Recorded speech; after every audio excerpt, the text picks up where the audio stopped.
Terkait kesehatan jasmani, ini tentunya panjenengan semua para dokter, para nakes, ya, ini sesuai hadis Nabi, antum a'lamu bi amri dunyakum. Engkau kalian panjenengan lebih tahu tentang urusan panjenengan semua. Ya, sehingga tidak pada tempatnya kalau saya menjelaskan kesehatan jasmani ini secara keilmuan.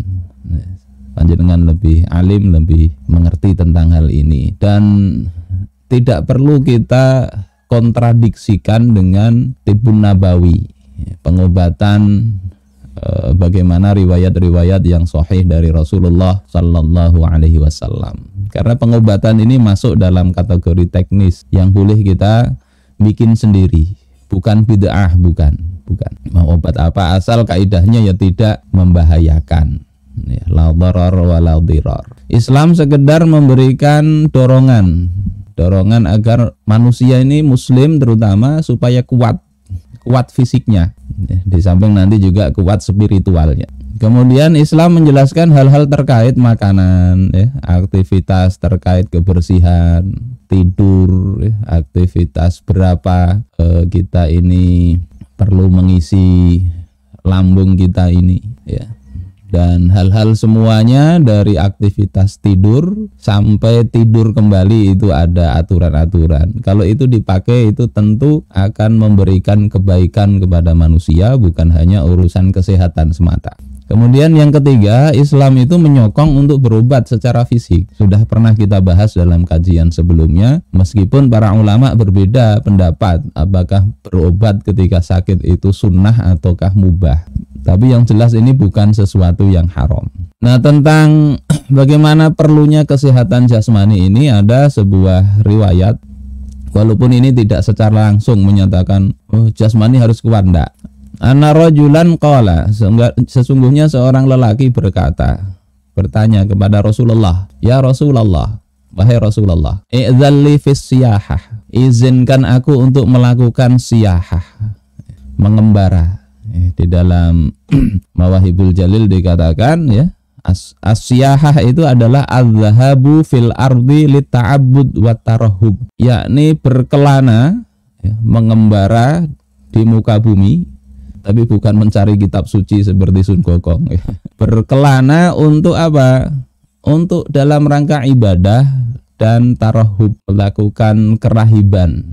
Jadi ada sebagian kepercayaan hidup itu kan ya sekedar mampir, sehingga yang dilakukan betul-betul tidak mau diam, ya, pergi terus untuk tujuan ini. Dan Asy-Syafi'iyah dan Hanabilah itu menyatakan bahwasanya as-safara li ru'yatil bilad wa tanazzuhi fiha mubah. Menurut mazhab Syafi'i dan Hambali, kalau sekedar berjalan sebetulnya tidak masalah. Untuk mengetahui, melihat pemandangan alam, ya, rekreasi, itu sebetulnya hukumnya mubah. Kalau menurut sebagian Hanabilah, as-siyahata li ghairi mawdhi'in muayyanin makruh. Melakukan siyahah. Siyahah itu ada yang memaknai nanti puasa dan sebagainya, ya. Siyahah untuk bukan tempat tertentu, yakni sekedar jalan, mengikuti arah langkah kaki saja, itu makruh. Nah, sahabat ini mau melakukan siyahah, yakni mengembara, tidak jelas tujuan itu, tapi tujuannya sekedar ingin, ya, berjalan dalam rangka ibadah. Maka Rasulullah Shallallahu Alaihi Wasallam beliau menjawab, memberikan arahan yang jelas untuk urusan seperti ini saja, ya, jalan di bumi itu harus ada tujuannya.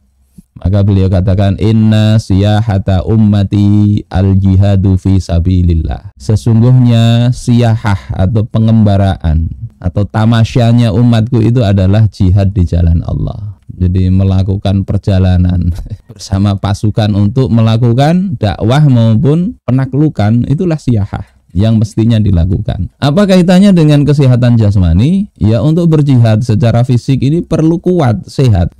Kalau orang mau berperang, mau berjihad, bela negara, bela agama, itu kemudian sakitan, ya, itu bukan bukan akan melawan musuh, justru memberati teman sendiri. Harus ngangkut, harus ini diurus dan sebagainya. Perlu kesehatan. Nah, tentang jasmani seperti itu aja lah mungkin pembahasannya. Intinya badan yang sehat itu bagus, disuruh oleh Islam. Jaga betul kesehatan. Di antara doa-doa itu meminta supaya sehat. Kemudian yang kedua ini yang agak pelik pembahasannya, yakni tentang rohani. Karena ini bahasan ribuan tahun yang lalu, sejak sebelum Nabi Isa itu wafat, sebelum lahir itu sudah ada aliran-aliran yang membahas tentang kerohanian ini, dan itu yang sekarang sepertinya mendominasi. Nah, ini oleh Syekh Taqiyuddin An-Nabhani di dalam kitab beliau Mafahim ada diungkap sedikit